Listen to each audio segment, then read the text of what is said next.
तो स्टार्ट करते हैं। आज का जो हमारा टॉपिक है वो कॉग्निटिव साइकोलॉजी है। कल हम लोग पर्सनालिटीज के ऊपर बात कर चुके थे डिटेल में। उसके पहले हम लोगों ने बिहेवियरल साइकोलॉजी को समझा था।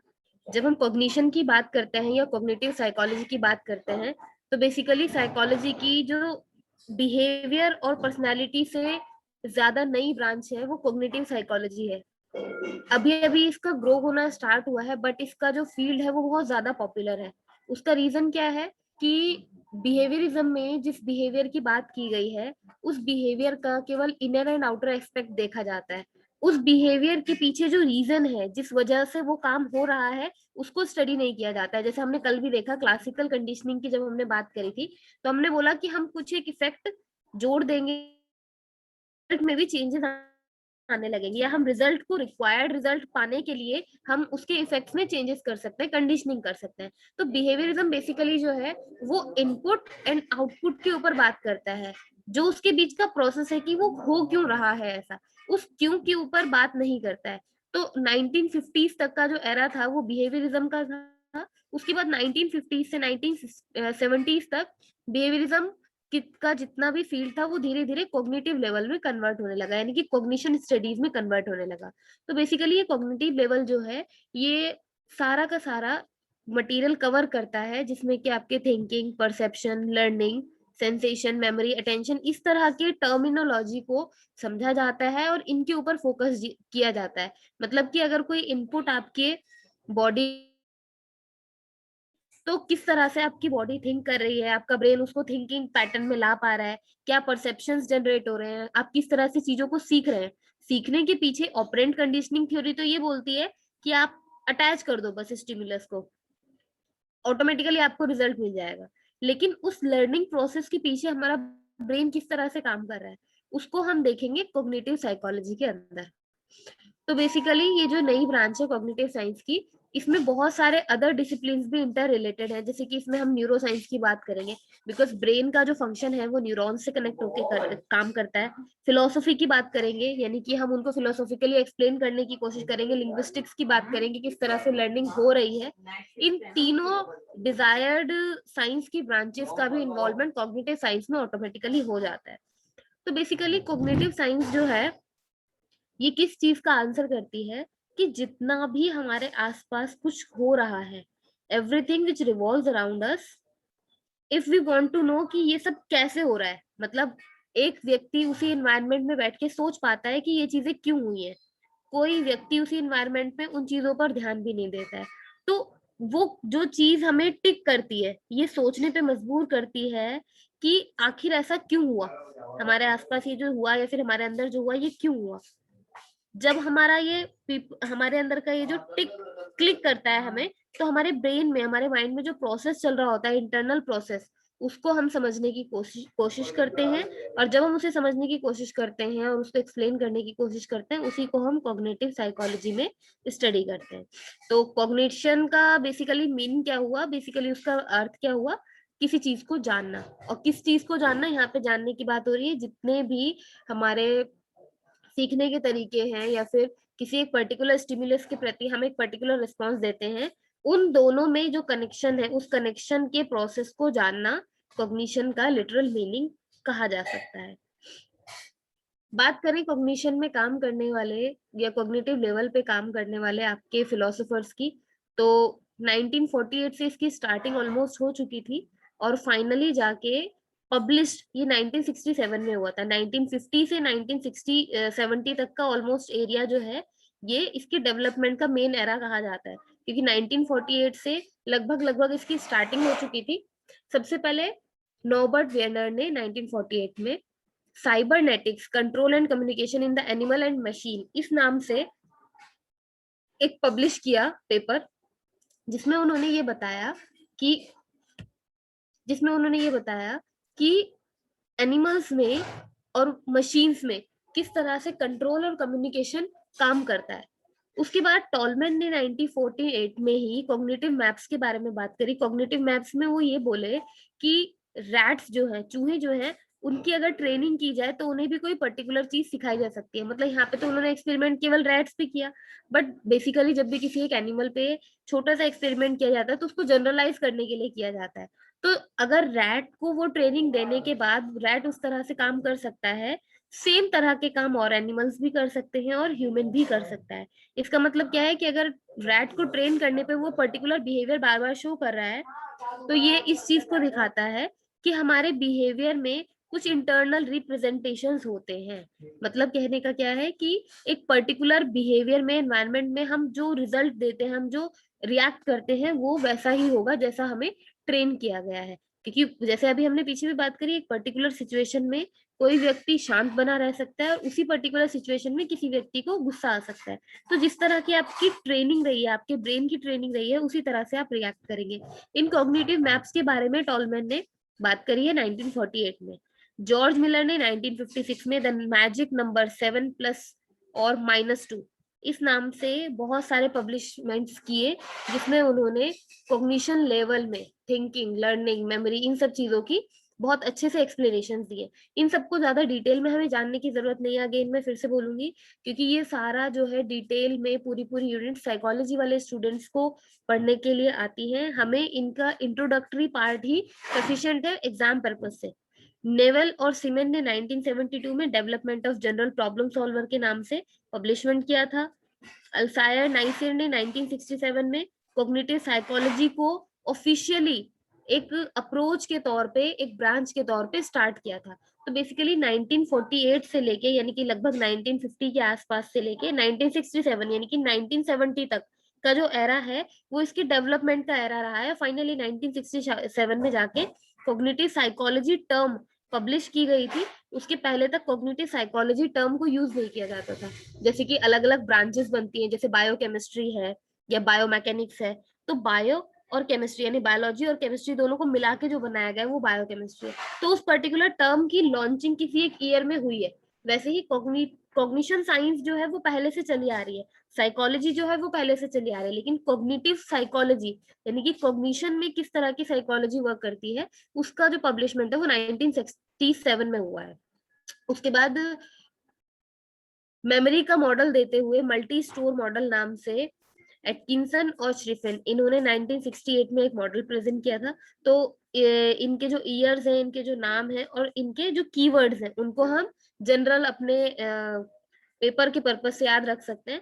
बाकी इसमें हमें मेन चीज जो समझने वाली है, वो ये समझने वाली है कि जो बिहेवियर मॉडल था, उसमें केवल दो चीजों की बात की गई थी। जैसे अभी मैंने बोला कि ऑब्जर्वेबल और एक्सटर्नल बिहेवियर की उसमें बात की जाती है। यानी कि उसमें क्या बात करी है कि स्टिमुलस जो है वो बाहर एनवायरनमेंट में प्रेजेंट है, उसको, उसके बाद उसकी जो प्रोसेसिंग हुई है वो किसी ब्लैक बॉक्स के अंदर हुई है और हमें नहीं पता कि वो क्या स्टडी हुई है, हम उसको समझ नहीं सकते जब हम बिहेवियरल मॉडल की बात कर रहे हैं। और हम सीधा किसकी बात करते हैं कि इस स्टिमुलस का क्या रिस्पॉन्स मिला। अभी हमने पीछे जो बिहेवियर की थ्योरीज पढ़ी है उसमें आप लोग ये समझ गए होंगे कि स्टिमुलस की बात की गई है और केवल रिस्पॉन्स की बात की गई। स्टिमुलस के एनवायरनमेंट में प्रेजेंट था और रिस्पॉन्स जो है वो आपका बिहेवियर से जज किया जा रहा था।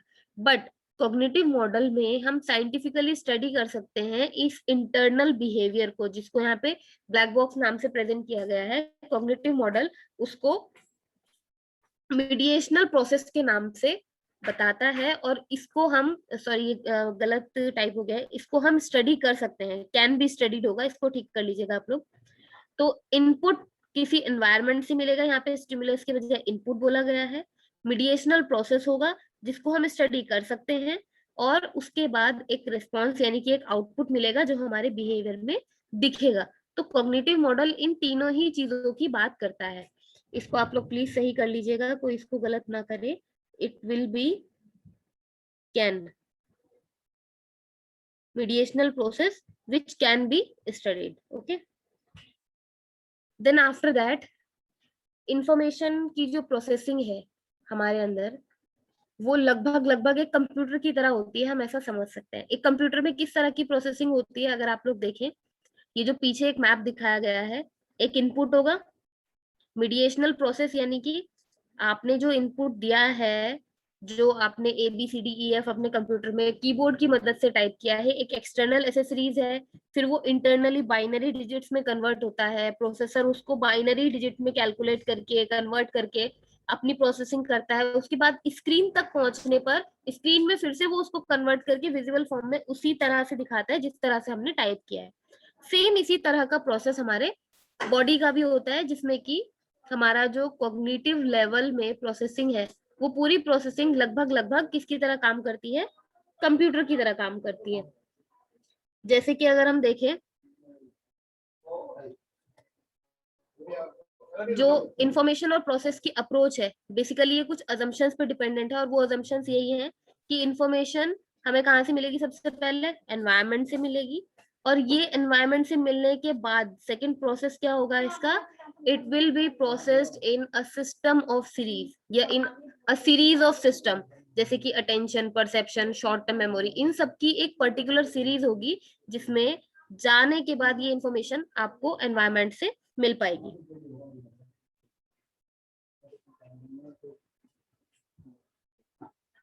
उसके बाद हम बात करें, ये जो प्रोसेसिंग है ये अल्टर करती है इंफॉर्मेशन को एक सिस्टमैटिक वे में। अल्टर करने का मतलब यहाँ पे क्या है, अल्टर करने का मतलब है उस इंफॉर्मेशन को चेंज करना अकॉर्डिंग टू द रिक्वायरमेंट। जैसे कि अभी हमने कंप्यूटर की बात करी कि हमने इनपुट दिया ABCDEFG है, हमने इनपुट दिया 2+2, तो उस 2+2 को ये पहले बाइनरी में कन्वर्ट करेगा। ये जो बाइनरी में कन्वर्जन है, यहीं से प्रोसेसिंग स्टार्ट हो जाती है।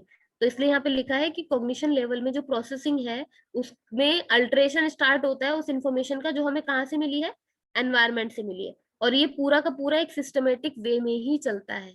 तो बेसिकली कॉग्निशन साइंस जो है उसका मेन एम क्या है, to specify process and structure, जिसके बेस पे हम कॉग्निटिव परफॉर्मेंस को जज कर सकें या कॉग्निटिव परफॉर्मेंस को समझ सकें कि किस तरह से हमारा ब्रेन उन चीजों को काम कर रहा है। एक आप ऐसे समझ सकते हैं कि कंप्यूटर में जो प्रोसेसर इनबिल्ट है वो हमारा ब्रेन है, उस प्रोसेसर में जो इंटरनल प्रोसेसिंग है वो हमारा माइंड है, और उसी तरह से जैसे प्रोसेसर कनेक्टेड है बाकी सारे पेरिफेरल डिवाइसेस से, पायस भी कनेक्टेड है आपके लैपटॉप में, एक रैम भी कनेक्टेड है, रोम भी है, और एसडी कार्ड भी है, SSD भी है, हार्ड डिस्क भी है, बहुत सारी चीजें कनेक्टेड है। लेकिन अगर प्रोसेसर ही निकाल दिया जाए तो वो सब आपस में जो उनका सिंक्रोनाइजेशन है वो खराब हो जाएगा, वो काम नहीं कर पाएंगे। तो ये जो एक मेन प्रोसेसिंग है और जो स्ट्रक्चर है इस प्रोसेसिंग का, इन दोनों को समझने के लिए ही मेन कॉग्निटिव साइंस अप्रोच करती है। तो बेसिकली कॉग्निटिव साइकोलॉजी में जो आपकी टर्म्स आती हैं जिनको हमें समझना है, सेंसेशन, परसेप्शन, अटेंशन, लर्निंग और मेमोरी, ये 5 टर्म्स मेन आपके सिलेबस में दी हुई है। तो सबसे पहले स्टार्ट करते हैं सेंसेशन से।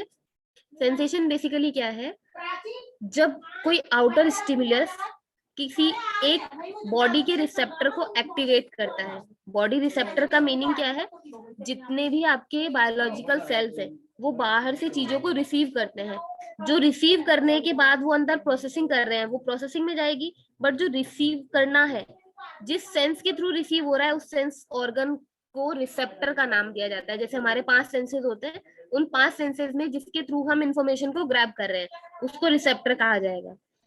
ये एक तरह का पैसिव प्रोसेस है जिसके थ्रू हम इंफॉर्मेशन को लेते हैं आउटसाइड वर्ल्ड से और बॉडी या ब्रेन तक पहुंचाते हैं। अभी इसको हम आगे दोबारा देखेंगे ताकि ये और क्लियर हो जाए कि सेंसेशन क्या है। परसेप्शन को बेसिकली हम बोल सकते हैं कि एक एक्टिव प्रोसेस है चीजों को सिलेक्ट करना, ऑर्गेनाइज करना और इंटरप्रेट करने का।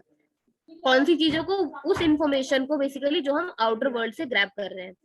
और ये सारी इंफॉर्मेशन प्रोसेस होने, सिलेक्ट होने, ऑर्गेनाइज होने के बाद ब्रेन तक सेंसेस के थ्रू पहुंचाई जाती है। जो आपके इंटरनल सेंसेस होते हैं, न्यूरॉन्स के थ्रू जो कनेक्शन सेट होते हैं, उनके थ्रू ब्रेन तक वो पूरी बात, वो पूरी इंफॉर्मेशन पहुंचाई जाती है।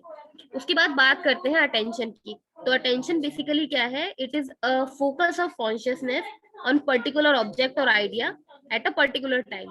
आप बहुत सारे थॉट्स में से, बहुत सारे डिफरेंट डिफरेंट प्रोसेस में से कुछ पर्टिकुलर चीजों को, कुछ पर्टिकुलर ऑब्जेक्ट और आइडियाज को सेलेक्ट करते हैं और कुछ को एक्सक्लूड कर देते हैं। इसी को हम अटेंशन कहते हैं, जिसको हम बात करते हैं कि अटेंटिवली हमने कुछ चीजों को सेलेक्ट किया है या डिसेलेक्ट किया है।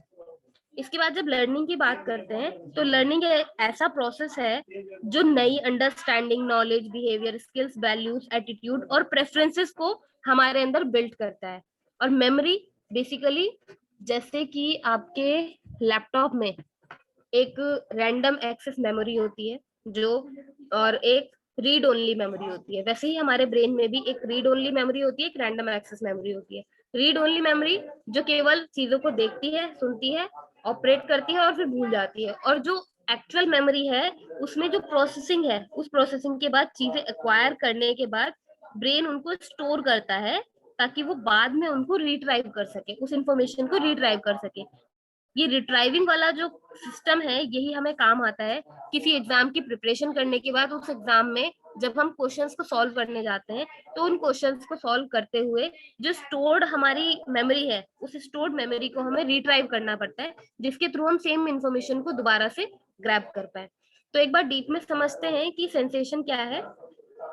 सेंसेशन बेसिकली जो हमारे सेंस ऑर्गन्स हैं, जैसे मैंने अभी बोला, उनमें जो रिसेप्टर्स हैं उनके थ्रू हम सेंस कर पाते हैं चीजों को, जैसे आंख, नाक, कान, नोज और हमारे टेस्ट बड्स जो है। जब ये रिसेप्टर्स एक्टिवेट होते हैं, इनके एक्टिवेशन के बाद ही हम आउटर स्टिमुलस, कोई भी बाहरी उद्दीपक को अलाउ करते हैं कि वो हमारे बॉडी में सेंसेस के थ्रू जाए, न्यूरल सिग्नल्स में कन्वर्ट हो। और ये जो न्यूरल सिग्नल्स में कन्वर्ट होने वाला प्रोसेस होता है, इसको हम ट्रांसडक्शन के नाम से जानते हैं। छोटे छोटे कीवर्ड्स हैं जिनको आप जरूर ध्यान रखेंगे, जैसे कि ट्रांसडक्शन क्या प्रोसेस है ब्रेन का, जो बाहरी इंफॉर्मेशन को यानी कि आउटसाइड स्टिमुलस की इंफॉर्मेशन को न्यूरल सिग्नल में कन्वर्ट करने का काम करता है, उसको हम ट्रांसडक्शन कहते हैं। उस प्रोसेस को हम ट्रांसडक्शन कहते हैं। और ये प्रोसेस आपके ब्रेन में होता है, बाहर से जो भी इंफॉर्मेशन जा रही है उसी का जब सिग्नल में कन्वर्जन होगा। दूसरी चीज, जो कम्युनिकेशन है in between the brain and whole of the rest body, ये किसके थ्रू अकर होगा? न्यूरॉन्स के थ्रू। जो ये सिग्नल कन्वर्जन है, इस प्रोसेस को ट्रांसडक्शन कहते हैं। और यहाँ पे जो प्रोसेस चल रहा है न्यूरॉन्स के थ्रू, उस प्रोसेस का नाम डिफाइंड नहीं है, बट हमें ये याद रखना है कि जो ब्रेन में एक बार आपके स्टिमुलस आ गया, ब्रेन ने उसको समझ लिया, कन्वर्ट भी कर दिया न्यूरल सिग्नल में, उसके बाद ब्रेन की जो इंटरनल फंक्शनिंग है वो आपके कॉन्शियसनेस लेवल के बेस पे होगी कि जितना कॉन्शियस आप है, जितनी आपकी नॉलेज है, जितनी आपकी मेमोरी लेवल है, जितना आपका नॉलेज का लेवल है, उसके बेस पे आप उन चीजों को स्पेसिफाई करेंगे। और उसके बाद स्पेसिफिकेशन के बाद उनका रिफ्लेक्शन आपकी बॉडी पे या आपके ब्रेन पे जो दिखेगा, वो है communication in between the brain and rest of the body, जिसके थ्रू आप इस आउटर इंफॉर्मेशन को यूज करके एक रिस्पॉन्स जनरेट कर सके। और वो रिस्पॉन्स जनरेट करना किसके माध्यम से पॉसिबल हो पाता है? न्यूरॉन्स के माध्यम से। तो बेसिकली अगर आप देखें, परसेप्शन का जो एक पूरा प्रोसेस है वो क्या है? परसेप्चुअल इनपुट्स होंगे, परसेप्चुअल मैकेनिज्म होगा, परसेप्चुअल आउटपुट होगा। लेकिन इस मैकेनिज्म में बहुत सारी चीजें बीच में चलती हैं। कौन कौन सी?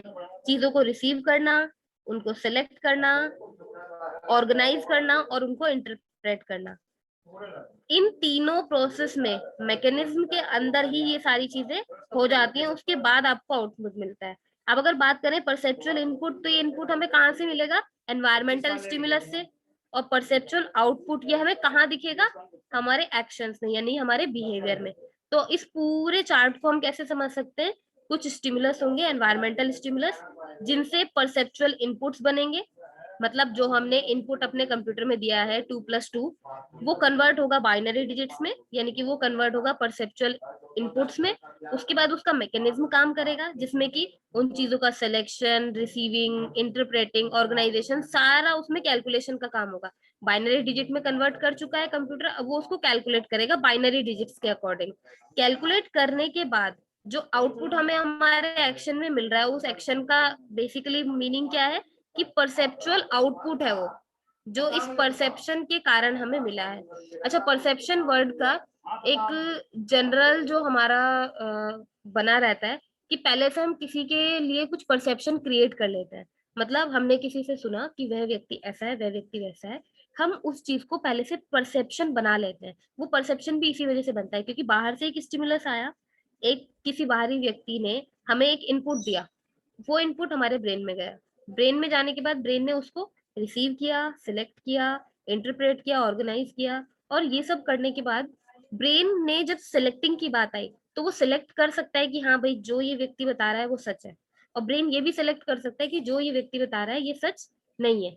यानी कि सिलेक्टिंग का जो प्रोसेस है, इसी की वजह से हमारे परसेप्शंस बनते हैं।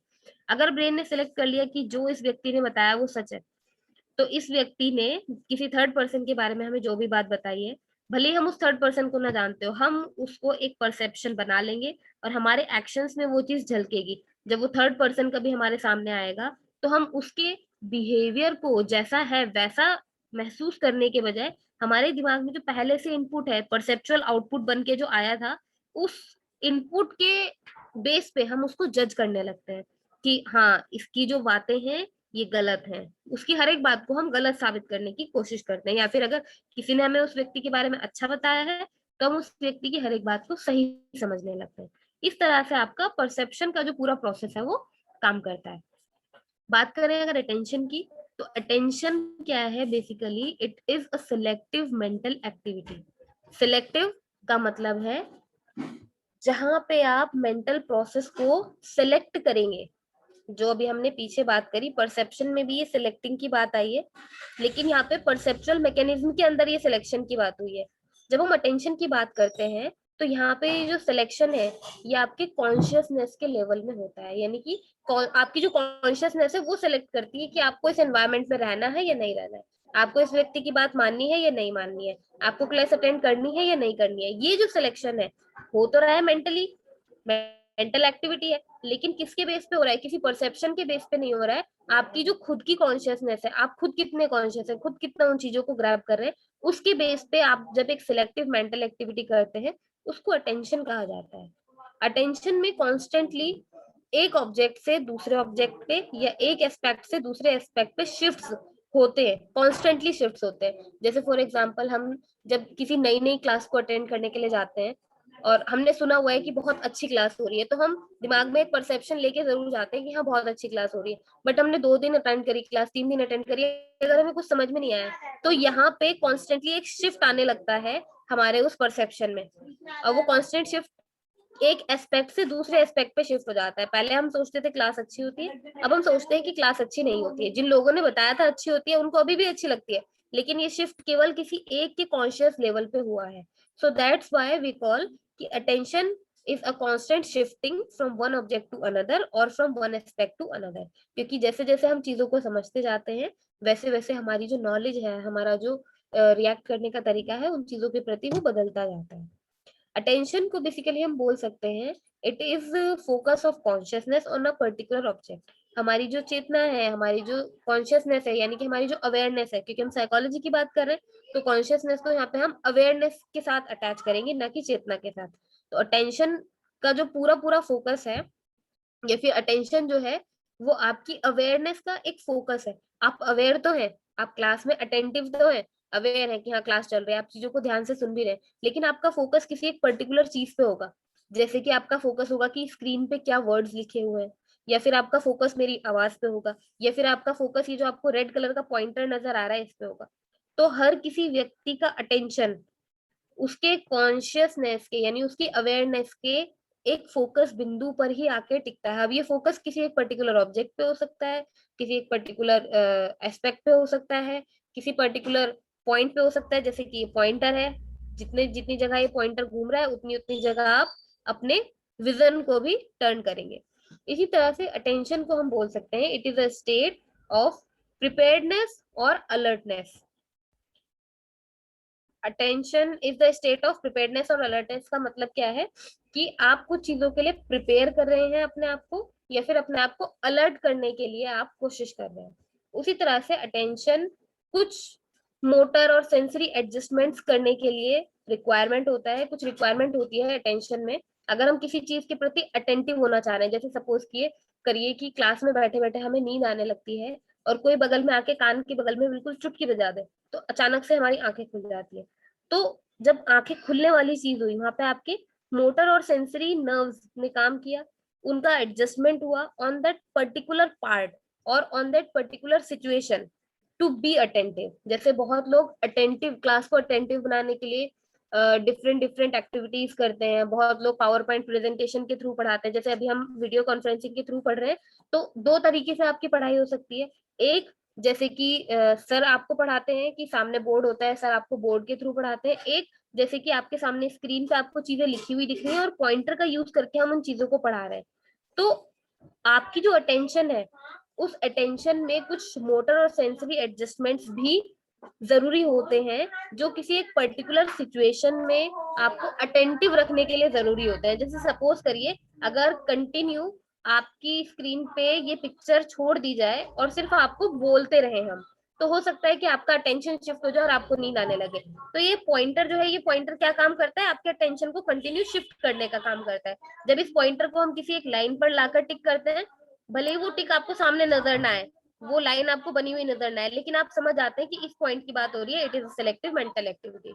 इसी तरह से अगर किसी लाइन के आगे हम क्रॉस बनाते हैं, हमें दिख रहा है कि यहाँ पे क्रॉस बना नहीं है, बट क्योंकि हमारे मोटर और सेंसरी नर्व्स एक्टिव हैं, तो उनके एडजस्टमेंट की वजह से हम अटेंटिव हो जाते हैं बार बार। इसलिए पॉइंटर्स का यूज किया जाता है अटेंटिव रहने के लिए।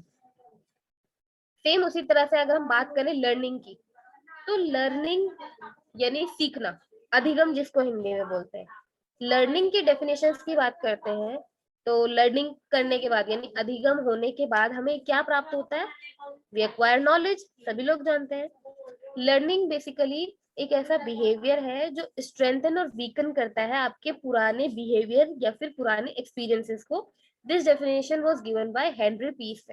उनका मानना था कि आप जो सीखते हैं, वो सीखी हुई चीजें या तो आपके अंदर नए बिहेवियर को डेवलप करेंगी, या फिर पुराने बिहेवियर को स्ट्रेंथ और वीकन करेंगी। सेम वही चीज यहाँ पे हम दोबारा से समझ सकते हैं कि अगर हम स्ट्रेंथन और वीकन करने की बात कर रहे हैं, कुछ लोगों को पढ़ने की हैबिट होगी, बहुत अच्छी तरह से वो बुक्स को पढ़ते होंगे, बुक्स के साथ टाइम स्पेंड करते होंगे। कुछ लोगों को बुक्स पढ़ने की हैबिट नहीं होगी, कुछ लोगों को वीडियोस के थ्रू पढ़ने की हैबिट्स होगी। तो अगर आप सीख रहे हैं, सीखने का मतलब आप उस चीज को समय दे रहे हैं, आप उस चीज के साथ समय व्यतीत कर रहे हैं, तो धीरे धीरे आपकी एक नया बिहेवियर तैयार हो जाएगा। या फिर आपका जो एक पुराना बिहेवियर है किताब ना पढ़ने का और वीडियो पढ़ने का, वीडियो से पढ़ने का, उस वीडियो से पढ़ने का जो आपका बिहेवियर है, या तो वो स्ट्रेंथन हो सकता है समय के साथ, या फिर वो वीकनेस में जा सकता है, वो कम हो सकता है अगर आपको अच्छे वीडियोस ना मिले। लेकिन हो सकता है कि कुछ नए बिहेवियर भी आपके अंदर इन्वॉल्व हो जाए। जैसे सपोज कीजिए, बहुत लोग बोलते हैं कि हमें किताबों से पढ़ाई नहीं होती। ऐसा वो बोलते जरूर है कि हम किताब से पढ़ाई नहीं कर सकते, बट हो सकता है कि अगर वो कोशिश करें, 1 दिन 2 दिन 3 दिन 4 दिन 10 दिन वो लगातार किताब पढ़ने की कोशिश करें, एक एक पन्ना किताब पढ़े, तो उनके अंदर एक नया बिहेवियर डेवलप हो जाए। तो इस वजह से हेनरी पी स्मिथ का ये कहना था कि लर्निंग के माध्यम से नए बिहेवियर हमारे अंदर आ सकते हैं, हमारे एक्सपीरियंसेस के माध्यम से आ सकते हैं, या फिर पुराने बिहेवियर जो है उनकी स्ट्रेंथनिंग और वीकनिंग हो सकती है। इसी तरह से क्राउ एंड क्राउ का बोलना था कि लर्निंग जो है वो हमारे नॉलेज, हैबिट और एटीट्यूड से मिलकर बनी है, या फिर हमारे नॉलेज, हैबिट और एटीट्यूड को अफेक्ट करती है। इसी तरह से रॉड प्लॉटिंग का कहना था कि लर्निंग जो है रिलेटिवली एक परमानेंट चेंज है आपके बिहेवियर में, जो आपके एक्सपीरियंस के थ्रू आता है। यानी कि आप जिन जिन चीजों को एक्सपीरियंस करते रहते हैं, उसी के आधार पर आपके बिहेवियर में परमानेंटली कंटिन्यूअसली चेंजेस आते रहते हैं। और जो चेंजेस आपके बिहेवियर में आ रहे हैं, उन्हीं से आप चीजों को सीखते रहते हैं। जैसे कि अभी जो हम बात कर रहे थे कि फॉर एग्जाम्पल, अगर अभी हमें कोरोना की वजह से ऑफलाइन क्लासेस अवेलेबल नहीं हो पा रही है, ऑनलाइन इसके पहले हम लोग बहुत कम पढ़ते थे। हम किसी वीडियो से पढ़ते थे तो वीडियो देखते देखते हम सो जाते थे, हमें नींद आ जाती थी। लेकिन अभी हमारा जो एक अटेंशन है वो ये है कि हमें स्टडी करना है, और कोरोना की वजह से हम ऑफलाइन नहीं स्टडी कर पा रहे हैं। So that's why we are attentive even in the online classes, even in the online lectures. So learning basically क्या है, एक रिलेटिवली परमानेंट चेंज है आपके बिहेवियर में, जो कि आपके एक्सपीरियंस के थ्रू आपके अंदर आता है। ये कहना था रॉड प्लॉटिंग का। इसको आप लोग बहुत अच्छे से अपने नेचुरल बिहेवियर के साथ कनेक्ट करके समझ सकते हैं कि किस तरह से लर्निंग की थ्योरीज को या लर्निंग की डेफिनेशंस को अलग अलग लोगों के थ्रू एक्सप्लेन किया गया है, क्योंकि सारी ही डेफिनेशंस जो है वो आपस में कहीं ना कहीं हमारे लर्निंग बिहेवियर से कनेक्ट होके हम समझ सकते हैं उनको, और हम याद रख सकते हैं। अगर हम बात करें लर्निंग के नेचर और कैरेक्टरिस्टिक्स की। तो लर्निंग बेसिकली कोई ऑब्जेक्ट नहीं है, ये एक टाइप का प्रोसेस है। प्रोसेस यानी लगातार चलने वाली प्रक्रिया।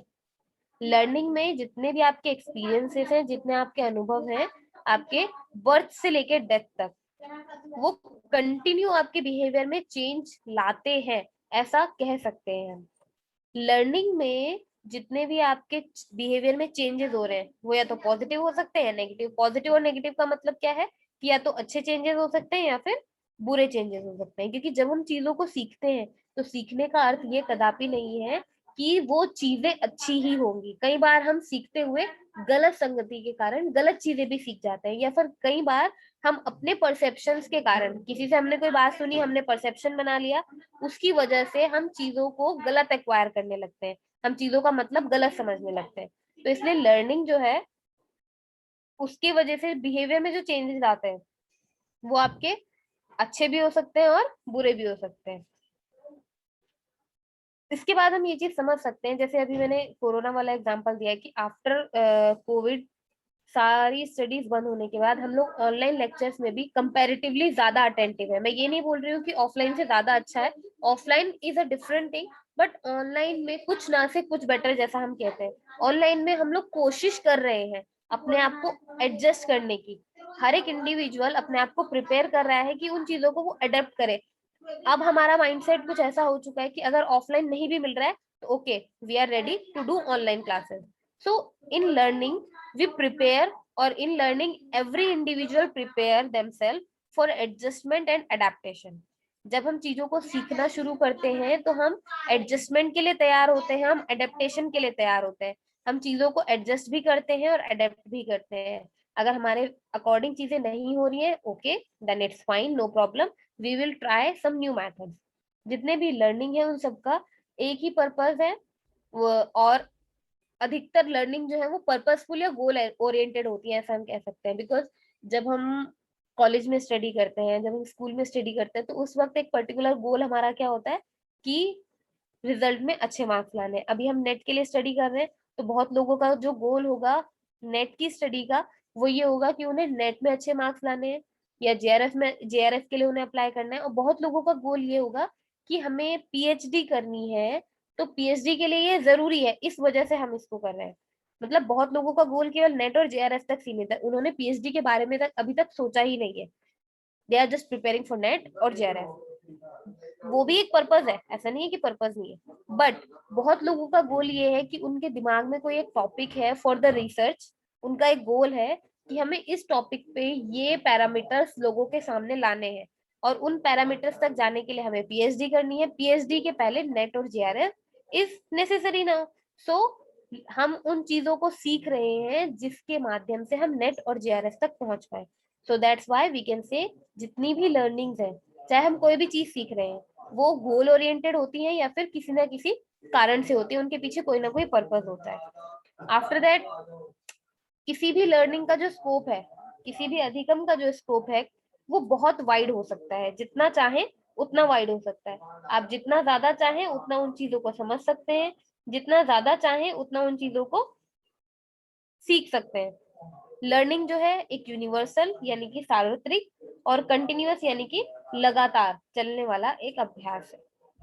Learning does not include those changes जो आपके बॉडी में कुछ ड्रग्स की वजह से आते हैं। जैसे बहुत लोग क्या करते हैं, हैबिचुअल हो जाते हैं ड्रग्स के, तो उनके वजह से बॉडी में जो चेंजेस आ रहे हैं उनको लर्निंग नहीं कहा जाएगा। या फिर जैसे टाइम टू टाइम आपके अंदर एक मेच्योरिटी नाम की चीज आती है कि आप चीजों को थोड़ा सा कामली हैंडल करने लगते हैं, आप अपनी रिक्वायरमेंट्स को बाद में रखते हैं, फैमिली की रिक्वायरमेंट्स को पहले रखते हैं। जो पार्ट ऑफ मेजोरिटी है, मेच्योरिटी है, उसको लर्निंग में इंक्लूड नहीं किया जाता, because maturity comes automatically. But learning is always purposeful और goal oriented, so we will not say कि मेच्योरिटी जो है वो आप सीख सकते हैं। मेच्योरिटी आते आते आती है। मेच्योर होना या मेच्योरिटी आना is not a type of learning. So these are these were some nature and characteristics of learning. After that, last topic of today's lecture is memory. What is memory? Memory एक ऐसा process है जिसमें हम information को over a long time store करके रखने की कोशिश करते हैं या मेंटेन करके रखने की कोशिश करते हैं. This information was given by Martin in 2005. और we can say memory is a mean by which we draw our past experiences for information in the present. Present में उन चीजों को प्रोसेस करने के लिए, यूज करने के लिए अपने पास्ट एक्सपीरियंसेस को हम जिस तरह से यूज करते हैं वही हमारी मेमोरी कहलाती है. मेमोरी का मतलब ही ये है. सेम चीज वही हो गई कि एग्जाम टाइम पे अगर हम कुछ चीजों को रिकॉल कर रहे हैं तो वो रिकॉल कहाँ से हो रहा है? जो हमारा पास्ट एक्सपीरियंस रहा है, हमारी क्लासेस के टाइम का, हमने जो चीजें सामने क्लास में देखी है, सीखी है, समझी है, सुनी है, उन सब चीजों को हम अपने एक्सपीरियंसेस के माध्यम से जब रिकॉल करते हैं और प्रेजेंट में उस इंफॉर्मेशन को यूज करने की कोशिश करते हैं तो वो किसके वजह से पॉसिबल हो पाता है? हमारी मेमोरी की वजह से. स्टेनबर्ग ने 1999 में ये डेफिनेशन मेमोरी की दी थी. उसके बाद अगर हम बात करें मेमोरी की जो टर्म है, इसका बेसिक रीजन था देने का कि एक स्ट्रक्चर और प्रोसेस जिसके थ्रू एक इंफॉर्मेशन का रिट्राइवल होता है, स्टोरेज होता है या सब्सिक्वेंटली वो सारी इंफॉर्मेशन एक सिस्टमैटिक वे में चलती है, उसको आप समझ पाए. तो उस टर्म को एक नाम दे दिया गया मेमोरी, जिसके आधार पर आप स्ट्रक्चर्स, प्रोसेसेस जो कि इंफॉर्मेशन की स्टोरेज में या उसके रिट्रीवल में यानी कि उसको रिकॉल करने में जरूरी है, उनको आप समझ पाए. अगर हमें ये ही ना पता हो कि लैपटॉप में एक रैम भी लगी है तो हमें ये कैसे पता चलेगा कि उसमें स्टोरेज भी जैसा कुछ है? हमें ये ना पता हो कि हार्ड डिस्क है तो स्टोरेज जैसा यानी कि उसकी जो मेमोरी है वो कहाँ पे है, ये हमें नहीं पता चलेगा. तो हमें उस पर्टिकुलर डिवाइस को कुछ नाम देना पड़ेगा. इसलिए मेमोरी नाम दिया गया उन चीजों के स्ट्रक्चर और प्रोसेस को रिट्रीव और स्टोर करके रखने की इंफॉर्मेशन को, ताकि आपके सामने प्रेजेंट किया जा सके. मेमोरी बेसिकली क्या है? एक प्रोसेसिंग है वास्ट अमाउंट ऑफ इंफॉर्मेशन की, जैसे कि images, sounds, meanings, different different चीजें जितनी भी आपको सामने दिखती हैं उन सबकी डिफरेंट डिफरेंट प्रोसेसिंग है. और उनकी इंफॉर्मेशन को अकाउंट करके रखने के लिए मेमोरी की आपको आवश्यकता पड़ती है. लास्ट सम थिंग्स कि मेमोरी की जो स्टेजेस है वो 3 है: इनकोडिंग, स्टोरेज एंड रिट्रीवल. मतलब जो चीजें आएंगी उनको पहले हम इनकोड करेंगे मेमोरी लैंग्वेज में, स्टोर करेंगे मेमोरी में, और जब जरूरत पड़ेगी तो हम उनको रिट्रीव कर सकते हैं. तो इस तरह से हमारा